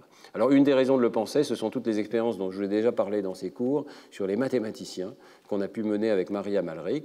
On a scanné des mathématiciens de haut niveau, des mathématiciens professionnels. En fait, on a fait beaucoup de réplications maintenant de ces travaux avec des mathématiciens, y compris aveugles, des étudiants en sciences. Donc, je pense que le résultat est très générique. On leur fait écouter des phrases, comme celle-ci, par exemple. Il existe une fonction continue de la sphère unité vers elle-même et sans point fixe. D'accord. Donc, il n'y a pas de nombre, mais il y a des concepts mathématiques de très très haut niveau, et il faut dire si c'est juste ou si c'est faux. Je ne sais pas ce que vous en pensez. Là, c'est faux. Là. Non, pas facile. On leur fait écouter des phrases comme celle-ci. La projection stéréographique admet pour caractéristique de l'air racine de 2. Alors, c'est juste ou c'est faux? En fait, c'est du jargon, c'est du jabberwocky, c'est à peu près comme la phrase de Chomsky, « Colorless green ideas sleep furiously », c'est n'importe quoi, on a mélangé tous les mots. Mais si vous n'êtes pas mathématicien, vous ne pouvez pas le reconnaître. Si vous êtes mathématicien, par contre, vous arrêtez tout de suite, vous dites bah, « cette phrase est absurde, elle ne veut rien dire ». Donc ça nous a permis de voir la différence entre des phrases qui ont du sens et des phrases qui n'ont pas de sens, et de le faire en mathématiques ou en dehors du domaine des mathématiques. Par exemple, voilà une des phrases non mathématiques. Le drapeau de la pomme de terre a été guillotiné à la fin du Concile de Trente. D'accord. Ça, c'est l'équivalent de ce que vous avez entendu en mathématiques il y a un instant. C'est pour vous dire à quel point c'est absurde. Donc, on leur fait aussi calculer, on leur montre, ça va trop vite, on leur montre des images de visages, de maisons, etc., mais aussi de nombres et d'équations, et on les scanne en l'IRM, et nous avons découvert de cette manière-là qu'il y a effectivement un système bipariétal et bitemporal ici, qui est systématiquement activé dès que les personnes jugent des faits mathématiques. Et ce qui est absolument remarquable, c'est que ça s'active pour tous les domaines des mathématiques, qu'il s'agisse d'analyse, d'algèbre, de topologie ou de géométrie, mais pas pour les phrases non mathématiques, comme celles qui portent sur le Concile de Trente. On avait des phrases justes, et dans ce cas-là, vous n'activez pas ce réseau-là. Donc il y a vraiment un réseau de la réflexion mathématique qui est remarquablement dissocié des autres aires du cerveau. Et vous voyez à quel point ça colle bien avec le modèle du triple code. On est vraiment dans les deux cortex pariétal et deux cortex temporal ventral ici. Et on n'est pas du tout dans les aires du langage. Donc ces régions en bleu sont les aires de la réflexion mathématique ici. En vert, vous voyez les régions qui sont activées par des phrases du langage normal qui vous parlent de géographie, d'histoire, mais pas de mathématiques. Vous voyez que c'est un réseau sémantique classique qui s'active ici par les phrases qui sont représentées en rose ou en pourpre ici, mais pas du tout par les phrases mathématiques.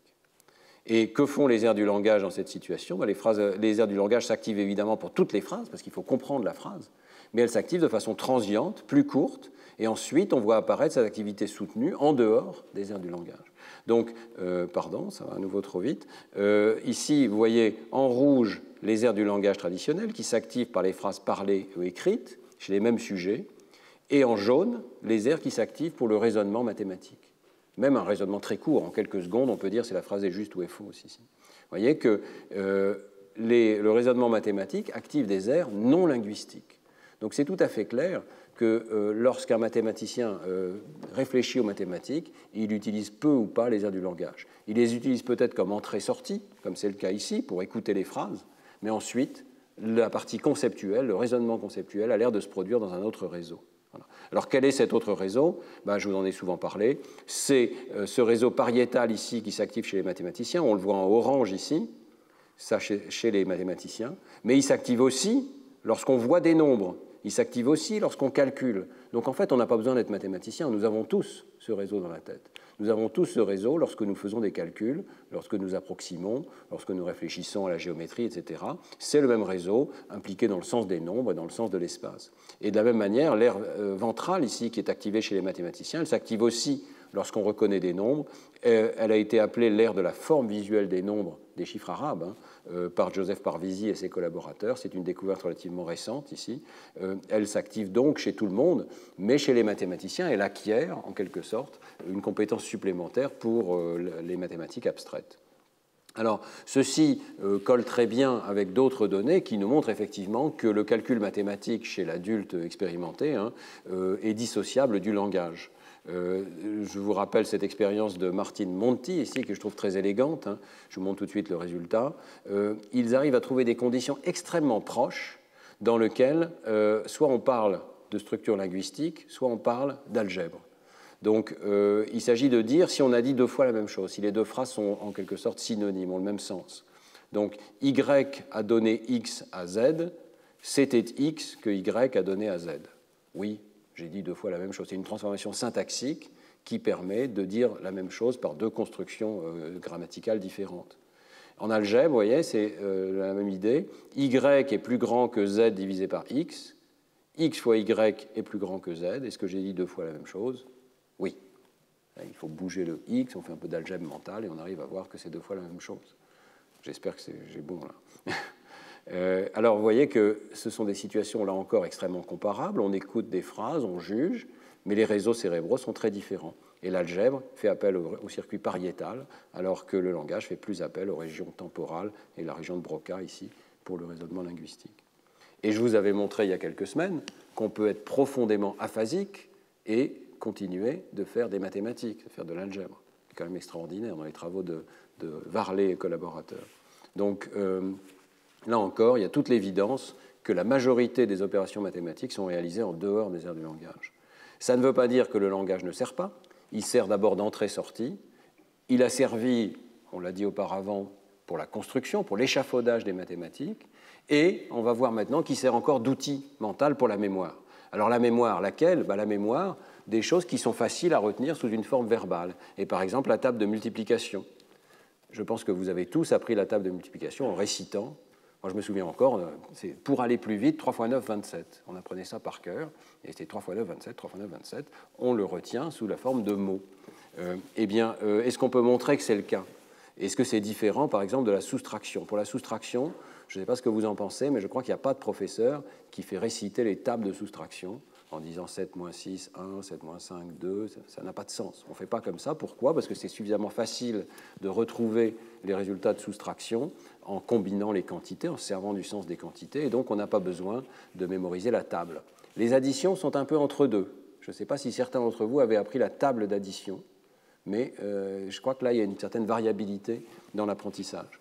Alors, qu'est-ce qui se passe? Eh bien, on peut avoir une double dissociation entre multiplication et addition. C'est-à-dire qu'il n'y a pas juste des patients acalculiques qui perdent toute leur capacité de calcul, mais il y a des patients qui perdent plus les multiplications que les additions, puis il y a des patients que les soustractions, puis il y a des patients qui perdent plus les soustractions que les additions. Et c'est assez systématique et ça colle bien avec le modèle du triple code que je vous ai montré. Donc, par exemple, la multiplication est souvent affectée chez les patients aphasiques, et notamment en cas de lésion sous-corticale. Il y a sans doute une boucle cortico-sous-corticale qui correspond à ces automatismes verbaux. Et donc ici, on avait rapporté le cas d'une patiente qui avait perdu ses tables de multiplication au même titre qu'elle avait perdu les poésies qu'elle connaissait par cœur ou les prières qu'elle connaissait par cœur. Là, il n'y a rien de spécialement numérique, c'est une récitation verbale. Par contre, ce qui était remarquable, c'est que quand elle ne se souvenait plus de sa table de multiplication, 3 x 9, 27, elle ne savait plus, mais elle était capable de le retrouver. Comment elle faisait? Elle disait, bah, ça doit être 9 et encore 9. Donc 9 et 9, réfléchissez longuement, bah, c'est 9 plus 1, plus 8, c'est 18, puis voilà, puis elle arrive à 27. Ce que ça veut dire, c'est que bien qu'elle avait perdu la table de multiplication, elle avait encore gardé complètement cette connaissance conceptuelle. Donc les concepts sont indépendants du langage, sont encore présents chez cette personne aphasique. Inversement, le patient Marr, ici, qu'on avait vu également avec Laurent Cohen, présentait le tableau presque exactement inverse. Il ne savait plus faire des soustractions, il était très acalculique, il avait des troubles profonds de la compréhension, cette fois-ci, des nombres, donc il ne savait plus ce qu'il faisait.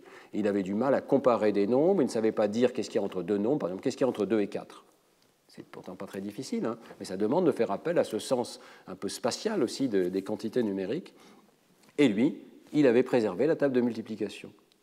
Il savait encore dire 3 x 9, 27. Il disait lui-même, bah, je le dis, mais je ne sais pas très bien ce que ça veut dire. Mais il était encore capable de connaître sa table de multiplication. Et alors, chez le sujet normal, bah, on a tous dans la tête un patient de chaque type. Si je vous demande de répéter un pseudomot, votre multiplication va souffrir. Vous allez avoir du mal à résoudre des multiplications, même si elles sont purement écrites, il n'y a rien à dire, mais parce que vous répétez un pseudomot, votre temps de vérification de multiplication va souffrir. Et inversement, si je vous demande de retenir la forme et la position d'une figure géométrique sur une matrice, eh bien c'est votre soustraction qui va souffrir, mais pas la multiplication. Vous voyez ici aucun effet de l'interférence spatiale sur la multiplication, aucun effet de l'interférence verbale sur la soustraction. Il y a vraiment une double dissociation ici. C'est tout à fait remarquable. Donc, on se sert de façon opportune du langage en mathématiques. Et quand c'est utile, retenir une table qui, c'est vrai, souffre de beaucoup d'interférences, apprendre ça par cœur, eh bien, on le fait sous une forme verbale. Alors, voilà un peu comment ça fonctionne dans le modèle du triple code. Si je vous dis 3 x 9, vous allez le reconnaître avec votre système de représentation des chiffres arabes et vous allez tout de suite passer l'information au système verbal qui va retrouver l'effet arithmétique mémorisé. Si je vous donne par contre une soustraction, comme 9 moins 3, ça va rentrer dans le système de reconnaissance des chiffres arabes, il est bilatéral, ça va passer au système des quantités, vous allez manipuler les quantités correspondantes et les concepts correspondants non verbaux, et puis vous allez être capable de communiquer le résultat au système verbal qui va être capable de dire bah, le résultat c'est 6. Donc vous voyez que le circuit que l'on postule ici est assez différent. Alors probablement que dans la réalité cette vision est un peu caricaturale, hein. L'information doit passer simultanément dans les deux systèmes travaillent en parallèle, mais il y en a un qui trouve le résultat et pas l'autre. Alors qu'est-ce qui se passerait si on avait une lésion, par exemple ici, dans ce système d'entrée dans la reconnaissance des chiffres arabes? Et là, on a eu un moment assez remarquable avec Laurent Cohen, parce qu'on avait ce modèle théorique. On s'est dit, bah, s'il y avait une lésion ici, on devrait avoir quelque chose de très, très particulier. Et on a trouvé une patiente, à lexique pur, qui avait effectivement une lésion dans cette région, qui avait une difficulté donc, de lecture. Alors d'abord de lecture des mots, hein, parce que ça, là, ici, se situe le système d'entrée dans la reconnaissance des mots, l'ère de la forme visuelle des mots. Et puis aussi la lecture des chiffres. Elle était incapable, surtout pour lire des nombres à 2 chiffres. Ici, vous voyez que pour lire des nombres à 2 chiffres, elle est passée au système verbal, elle n'était pas capable. La comparaison des nombres à 2 chiffres, par contre, était complètement préservée. Ça, c'était très impressionnant. Donc, elle était capable de pointer extrêmement rapidement pour dire lequel est le plus grand. 2 nombres de 2 chiffres, donc je ne sais pas, 65 et 79, tac, 79 est plus grand. À toute vitesse. Pourquoi? On pense parce qu'elle avait encore son hémisphère droit parfaitement intact, et donc elle était tout à fait capable de comparer les nombres en passant de la représentation visuelle des nombres à la quantité correspondante. Mais alors, qu'est-ce qui se passait pour le calcul mental? Vous voyez que les prédictions deviennent intéressantes ici. Il y a encore un circuit qui permet de passer par les quantités ici et d'aller au système verbal. Mais normalement, ce n'est pas le circuit qu'on utilise pour les multiplications. Pour les multiplications, on passe direct ici. Et ce circuit-là, il est abîmé. Alors, qu'est-ce qui va se passer? Mais regardez ce que cette patiente fait lorsqu'on lui demande de faire des petits calculs. 4 moins 2. On lui demande de lire le problème. Elle dit 4-3. C'est normal, elle a une difficulté de dénomination des nombres, je reviens en arrière. Elle n'est pas capable de passer de la reconnaissance des chiffres au système verbal correspondant. Donc elle fait plein d'erreurs, 41% d'erreurs, même pour lire des chiffres isolés. Donc 4-2, elle dit 4-3. Oui, mais elle répond, le résultat c'est 2. 8-7, elle dit 6-4, mais le résultat c'est 1. 9-2, elle dit 4-3, et le résultat c'est 7. D'accord ? Je crois que vous commencez à voir le truc. Vous voyez qu'elle dit très souvent 4-3. C'est ce qu'on appelle une persévération verbale. Son système verbal persévère. Mais elle ne dit pas toujours la même chose non plus. Mais elle donne toujours, presque toujours, le bon résultat de l'opération d'origine, pas celle qu'elle a nommée. Donc dans le même cerveau, il y a un circuit verbal qui ne fonctionne pas, qui donne le mauvais résultat, et puis il y a en même temps un circuit. Alors elle prenait beaucoup plus de temps, on la voyait qui réfléchissait, elle donne le bon résultat. Alors on a regardé ça systématiquement pour les différentes opérations. Donc ici vous avez multiplication, soustraction, addition et division. Division c'était des toutes petites, divisées par 2. Et vous voyez qu'il y a une dissociation absolument remarquable. Elle est incapable de lire aucun de ces problèmes, elle fait jusqu'à 90% d'erreurs quand on compte l'un ou l'autre des chiffres en jeu, mais elle fait beaucoup mieux pour les soustractions, et ça correspond à ce que je vous ai montré ici. Quand on représente 8-6, elle le lit mal, mais elle est capable de donner le bon résultat. Et vous voyez que ce n'est pas du tout le cas pour les multiplications. Pour les multiplications, si on lui montre 5 x 9, elle le lit mal, 4 x 6, mais cette fois-ci, elle donne le résultat de ce qu'elle a mal lu. Presque toujours. Donc on voit bien ici les deux circuits en jeu. Quand je multiplie, j'accède au système du langage. Si j'y arrive plus, si je fais des erreurs, l'opération est erronée, le résultat est faux. Par contre, et c'est pour ça que je n'approxime pas, vous vous souvenez au départ le patient qui n'arrivait pas à approximer les multiplications. Par contre, si je fais des soustractions, je manipule quelque chose de non-verbal. Donc je peux tout à fait arriver au bon résultat et nommer le bon résultat par cette voie des quantités. Voilà. Alors les divisions par 2 semblent être du même ordre que les soustractions ici, et les additions aussi. Ce sont des choses trop simples pour demander une mémoire verbale. Ce qui est intéressant aussi, c'est dès que le calcul est sur entrée orale, cette personne n'a aucun problème. Donc elle n'a pas perdu cette capacité de calculer. Les deux circuits sont encore là. Mais l'accès au circuit n'est plus faisable. Voilà. Donc je pense que là, on voit bien chez cette patiente, l'apprentissage du langage des mathématiques donne accès à des outils mentaux supplémentaires, comme la table de multiplication. Mais les opérations qui exigent de comprendre ce qu'on fait, comme comparer, approximer, soustraire, il faut appel à une manipulation des quantités, et qui est donc largement indépendante du langage chez l'adulte. Alors, je vais terminer par quelques autres exemples de la même chose. D'abord, sûrement, vous avez pensé un moment dans cet exposé à ce qui se passe chez les bilingues. Vous êtes peut-être allé vous-même à l'étranger pendant longtemps, et vous êtes rendu compte que même si vous êtes bilingue, vous continuez de calculer, entre guillemets, dans la langue d'origine. Alors, est-ce que ce n'est pas un petit peu incompatible avec ce que j'ai dit ? Non, parce que en fait, c'est seulement lorsqu'on doit faire des calculs exacts qui demandent une mémoire de travail intermédiaire verbale qu'on a cet effet de bilinguisme. L'expérience a été menée par Elisabeth Spelke et Tsifkin et collaborateurs, de regarder ce qui se passe donc, chez les personnes bilingues lorsqu'on leur apprend un fait et qu'on le teste ensuite dans une autre langue. C'est un peu ce qui s'est passé chez vous si vous êtes bilingue. Vous avez appris la table de multiplication, peut-être en français, puis vous arrivez aux États-Unis et vous apercevez que vous devez revenir à la table de multiplication en français parce que c'est uniquement dans cette langue-là que vous la connaissez. Alors si ce que j'ai dit est correct, ça devrait être vrai pour les choses comme les tables de multiplication, mais ça ne devrait pas être vrai pour les vraies mathématiques, en quelque sorte. Pour les vraies mathématiques, y compris des choses comme des soustractions approximatives ou la capacité d'approximer, vous devez être tout à fait capable de le faire indépendamment de la langue dans laquelle vous avez appris.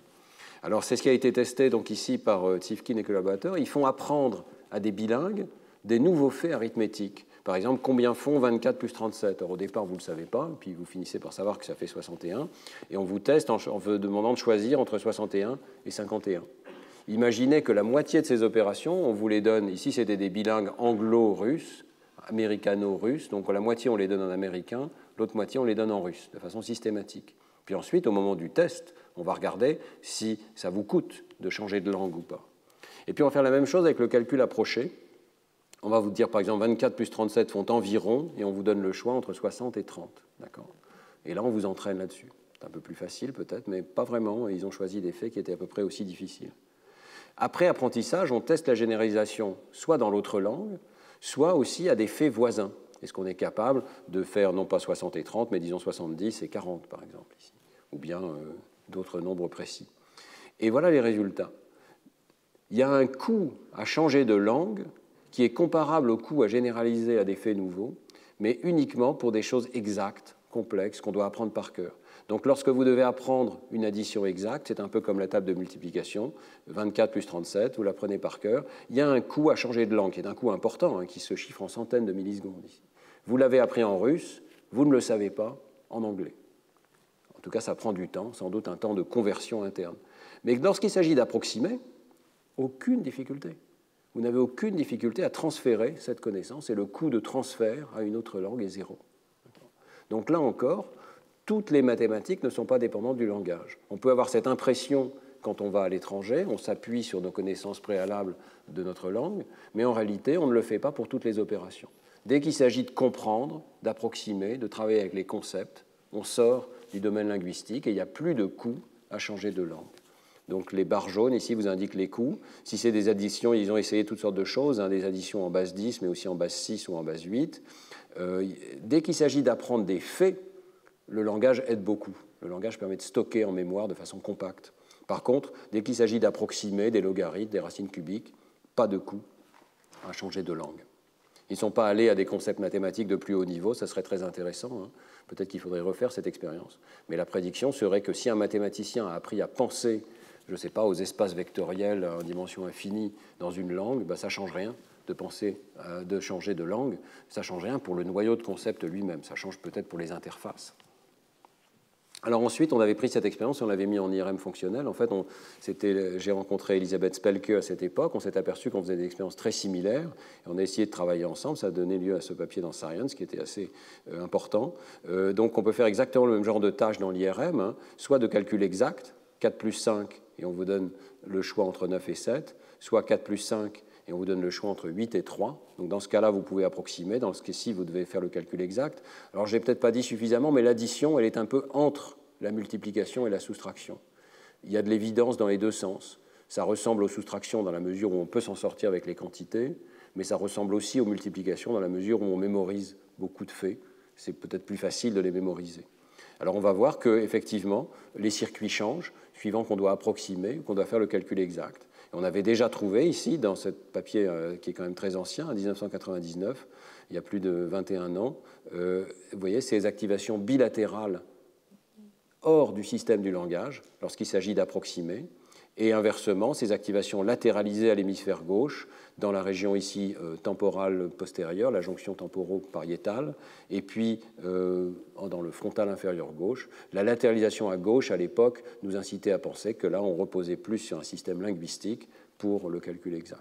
Ce serait intéressant de refaire ces expériences avec une imagerie plus moderne. Vous voyez que ces images sont un peu floues. Ce serait intéressant évidemment d'avoir un localizer pour le langage, pour voir les aires du langage chez ces sujets et voir que ce sont bien elles qui sont activées. On n'avait pas ça à l'époque, donc il y a des limites à cette expérience, mais elle confirme, comme beaucoup d'autres, que quand on approxime, quand on réfléchit au concept, eh bien, on ne se sert pas des aires du langage, on se sert des aires pariétales ici dans les deux hémisphères. Et l'hémisphère droit est extrêmement compétent pour les faits mathématiques. Alors, dernier point, je m'excuse pour t'exposer qui est un peu long aujourd'hui, mais il nous reste juste quelques minutes, une dizaine de minutes peut-être.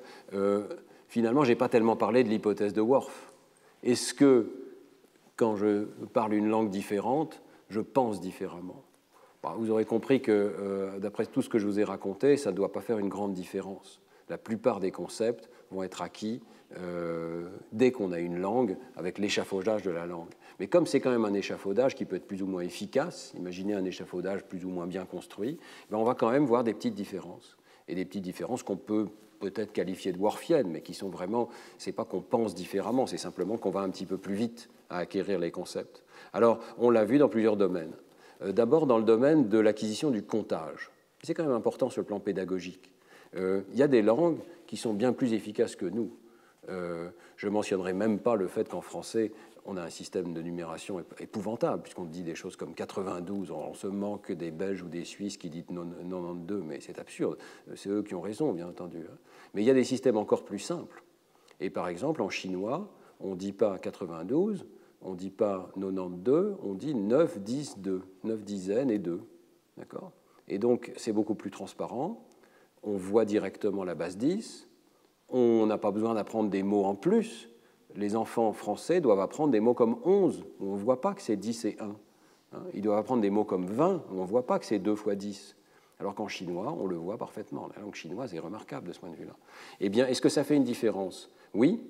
Dans le travail fondateur de Miller et Stigler, qui a été répliqué depuis, on demande soit aux enfants de réciter les noms de nombres, ce qu'ils appellent le comptage abstrait, c'est juste la récitation, mais surtout on leur demande de compter des ensembles d'objets. D'accord ? Donc, ce qu'ils appellent comptage d'objets. Et dans les deux cas, on va voir que les enfants sont plus avancés. Et notamment ici, c'est dans ce qu'ils appellent le comptage abstrait qui est le plus intéressant. Vous voyez que les Chinois parviennent à tous les âges, 4, 5 ou 6 ans, ici, à compter beaucoup plus loin, et donc des quantités beaucoup plus grandes que les enfants américains. Juste, sans doute, parce que la syntaxe est différente. Enfin, il faut être prudent, parce qu'il peut y avoir des différences culturelles, mais il semble que ce soit la simplicité de la langue qui joue un rôle ici. Et donc, si on regarde le nombre maximal atteint ici, les Chinois vont beaucoup plus loin que les Américains. Même chose pour le comptage d'objets. Et ici, il y a des résultats quand même intéressants. D'abord, aux 3 âges, les enfants réussissent mieux, que les objets soient répartis au hasard ou pas. Ils ne font pratiquement aucune erreur dans les noms de nombres, alors que les Américains font des erreurs. Ils vont dire, par exemple, des choses comme 10-2, au lieu de dire 12 ou 12. Vous savez qu'on voit ça chez les petits-enfants. En chinois, ce n'est pas une erreur. En français, c'est une erreur. Et par contre, ce qui est intéressant, c'est qu'ils font exactement le même nombre d'erreurs de correspondance terme à terme. Donc, dans l'aspect conceptuel, il s'agit de mettre autant de noms de nombres qu'il y a d'objets à compter. Il n'y a pas de différence. C'est uniquement une différence superficielle dans la simplicité de l'outil qui sert à nommer les noms de nombres et à compter. Donc, il y a un outil mental qui est plus ou moins efficace, mais ça fait une différence dans la vitesse d'acquisition du comptage. Ces effets ont été répliqués récemment dans une expérience importante, la 2020. Vous voyez qu'ici, il y a 5 langues différentes. Il y a des langues qui sont encore plus complexes, j'ai appris ça en lisant cet article, que le français. Et notamment en hindi, là, je vous mets au défi de trouver pourquoi, par exemple, quand on dit 25, on va utiliser ce mot, le paschis, qui n'a pas grand-chose à voir avec le mot pour 2, le mot pour 10, le mot pour 5 ou le mot pour 20. C'est une combinatoire extrêmement étrange il est suggéré dans l'article que pour pratiquement les nombres jusqu'à 100, il faut les apprendre. Il n'y a pas de règle extrêmement simple. Alors, il retrouve un effet majeur de la simplicité de ces noms de nombres sur le comptage et sur la capacité d'apprendre le successeur.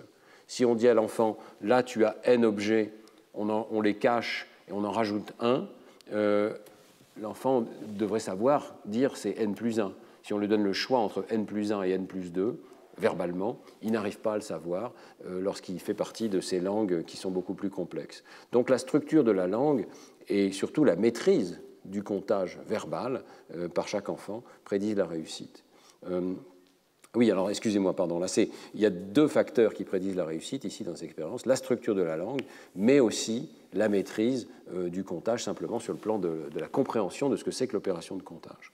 Alors, je voudrais être clair sur les limites de cette expérience. C'est clair que c'est utile d'avoir une langue bien structurée. En même temps, ça ne fait pas tout. Il faut pratiquer ces opérations de comptage. Ce sont des opérations largement non verbales et tous les enfants peuvent progresser. Ce n'est pas parce qu'on est dans une langue compliquée comme l'hindi qu'on ne peut pas apprendre les concepts de nombre. Donc, ce n'est pas une limite majeure à la pensée, ce n'est pas worfien dans ce sens-là, mais c'est un outil qui peut être plus ou moins efficace, plus ou moins adapté à notre esprit. J'ajoute que ce serait sans doute très utile dans les classes françaises de simplifier le système. On n'est pas obligé, évidemment, de le faire tout le temps, mais au moment d'apprendre les noms de nombres, pourquoi ne pas utiliser un système plus simple et de dire à l'enfant, à chaque fois qu'il y a 22, c'est 2 dizaines et 2. 23, c'est 2 dizaines et 3. Si on le répète, de la même manière qu'on le fait en chinois, ça aide à comprendre les concepts en question. Alors, il y a d'autres petits effets worfiens. Ce sera ma dernière diapositive de résultats mathématiques et psychologiques. Vous vous demandez peut-être si ça fait une différence de parler l'allemand ou de parler le hollandais, dans lequel on inverse. On dit 3 und 20 pour dire 3 et 20 au lieu de dire 23. C'est un peu bizarre, on donne les unités en premier, puis après on va donner les centaines plus loin. Est-ce que... on dit les centaines devant, pardon, excusez-moi, je m'exprime mal. Donc si on dit 323, en français, on donne les les centaines, les dizaines, puis les unités. En allemand, on va donner les centaines, puis curieusement, les unités et les dizaines. C'est un système un peu étrange. Alors, est-ce que ça fait une différence? Eh bien, lorsqu'on le teste, dans cette expérience de Marc Brisbard, on voit que superficiellement, oui. Si je vous donne des problèmes du genre unité plus dizaine, donc 4 plus 20, calculer 4 plus 20, ben, il y a un petit avantage relatif des Hollandais à calculer 4 plus 20 par rapport aux Français et par rapport au cas où on leur donnerait 20 plus 4. En fait, tout le monde préfère 20 plus 4, hein, mais cet avantage est un petit peu moindre chez les Hollandais. Même chose pour 4 plus 21. Pourquoi? Parce que ça regroupe les unités ensemble. Pour eux, 4 plus 21, c'est 4 plus 1 et 20. C'est un petit peu plus facile. Mais, cet effet n'est marqué que si les stimuli sont présentés en format verbal ou si la sortie est verbale. Et le point crucial, c'est que si on les présente en chiffres arabes, si tout est en chiffres arabes, l'entrée est en chiffres arabes et il faut taper le résultat, il n'y a plus aucune différence entre les Hollandais et les Français. Donc il n'y a pas de codage verbal. Le code interne n'est pas verbal, c'est toujours la même conclusion. Il y a un système d'entrée-sortie qui est plus ou moins adapté, et on peut prendre des raccourcis, et si je vous dis 4 plus 20, il y a juste à répéter, c'est comme si je vous disais 20 plus 4, vous répétez 24. Donc là, évidemment, il y a des raccourcis verbaux. Mais lorsqu'il s'agit de faire vraiment le calcul en interne, il n'y a pas d'effet du langage. Dernier résultat, toujours dans le même sens, l'effet de la brièveté des nombres. Ça, c'est peut-être important. Les mots de nombres sont plus ou moins courts. En français, c'est particulièrement lent. On dit 92, on utilise plein de mots pour dire des choses simples. Alors, est-ce que ça a un impact? Eh bien oui, ça a un impact sur la mémoire. La mémoire verbale dépend de la longueur des objets qu'on cherche à mémoriser. Si vous retenez des tas de mots, eh bien c'est plus difficile que si vous retenez un seul mot. Et donc, il y a un effet de la taille des mots, et notamment, ça peut expliquer l'effet du chinois, qui là encore a des mots extraordinairement courts, très monosyllabiques, pour dire les noms de nombres. Bon, ça reste des petits effets, mais quand même, si vous exercez votre mémoire verbale, sachez qu'il vaut mieux essayer de raccourcir les choses. Et par exemple, si vous retenez un numéro de téléphone, je vous recommande de ne pas le faire comme on le fait en français, en le groupant par groupe de 2, parce que ça donne des choses du genre 78, 92, 57. Si vous dites 7, 8, 9, 2, 5, 7, c'est beaucoup plus court et votre mémoire sera meilleure. Voilà, c'est le conseil du jour. Mais c'est extrêmement simple. Hein. Ça veut dire que la mémoire dépend du nombre de mots et du nombre de syllabes qu'on doit retenir. Voilà, alors j'en viens à ma conclusion. Je reprends ma diapositive de départ. D'abord, je crois que c'est clair, énorme pensée sans langage, chez l'enfant d'âge préverbal, même chez l'animal, mais aussi chez l'adulte. Les réseaux des mathématiques sont largement distincts de ceux du langage parlé ou écrit. Rôle du langage comme échafaudage pour l'acquisition des concepts. L'acquisition du concept de nombre exact semble ne pas se produire spontanément, en tout cas pas dans toutes les cultures, pas chez les enfants sourds. Il faut être exposé à un langage, et ceci précocement, avant de pouvoir acquérir ces concepts, en tout cas une partie de ces concepts. Chez l'adulte, le langage continue de servir. L'échafaudage n'est pas complètement parti. On se sert encore de cette béquille du langage, non pas pour faire des opérations mathématiques à proprement parler, mais pour recoder l'information. Et ça sert d'outil mental dans un certain nombre de tâches, la multiplication par exemple, ou peut-être la mémoire. Et puis, les variations interlangues n'ont qu'un impact modeste, c'est une conséquence de ce qui précède. Elles ont un impact sur l'acquisition, mais c'est plus un impact de l'exposition à des structures linguistiques, et elles ont un impact sur la mémoire. Alors, de tous ces cours, je retiendrai une idée, c'est ce mot de catalyseur. Contrairement à ce que disait Worf, on ne pense pas différemment parce qu'on a des langues différentes. On a grosso modo les mêmes perceptions, à d'infimes variations près.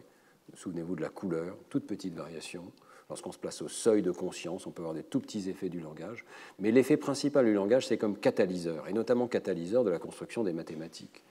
L'esprit humain est capable d'une infinité de combinaisons mentales. On a ce système récursif de langage de l'esprit, et en fait, seule une petite partie de ces concepts est utile. Alors comment on sait quels sont les concepts qui sont utiles? Eh bien, le langage accélère l'apprentissage en rassemblant les combinaisons les plus pertinentes et en nous les proposant, parfois dans un contexte éducatif, formel, à l'école, et c'est ça qui permet d'accélérer l'acquisition des concepts qui, fondamentalement, sont non-verbaux. Alors, vous souvenez-vous, donc un enfant dépourvu de langage, par exemple parce qu'il est sourd, non appareillé, sans langue des signes, court de grands risques de ne pas développer une bonne représentation des nombres exacts. Ce n'est pas qu'il n'est pas capable de les penser, mais c'est qu'on ne va pas suffisamment attirer l'attention avec cet outil mental qu'est le langage. De même chose, bien parler de la base 10, par exemple avec la langue chinoise ou avec un équivalent français de la langue chinoise, 2 dizaines plus 3, c'est faciliter l'acquisition de ce concept chez l'enfant. Dire 23, dire 78 et supposer que ça va aller de soi pour l'enfant, ça n'est pas correct. En maternelle, dans les petites classes, on doit absolument essayer de faciliter en utilisant un langage simplifié qui va faciliter la recombinaison des concepts. Donc, je retiens de cette notion de catalyseur aussi quelques conclusions pour l'enseignement. Il y a nécessité de combiner la manipulation d'objets concrets, proto-mathématiques, par exemple les collections, les constructions, les jeux de plateau, les formes, les tangrammes. Il y a beaucoup d'évidence que le fait de jouer à des jeux de plateau, comme les petits chevaux par exemple, facilite la pensée mathématique. Mais aussi verbaliser, avoir un enseignant, un parent, un être humain qui interagit avec l'enfant, qui rend évident ces processus de pensée, qui les verbalise à haute voix, qui leur donne un nom, qui leur donne un objectif clair, de sorte que l'enfant puisse mieux comprendre ce qui se passe. Qu'est-ce qu'on fait exactement? Ce n'est pas qu'il a besoin des mots pour coder les objets mentaux, mais il a besoin des mots pour accéder au concept correspondant. Et donc, en rendant les choses explicites, ce qu'on appelle la pédagogie explicite, en la rendant transparente, en verbalisant à haute voix ces processus de pensée, eh bien, on facilite l'acquisition des concepts correspondants chez les enfants. Et ça, c'est vrai du cours d'aujourd'hui sur les mathématiques, mais rappelez-vous du cours de la semaine dernière sur les concepts spatiaux. Il se passe des choses extrêmement similaires. Voilà. Merci beaucoup de votre attention.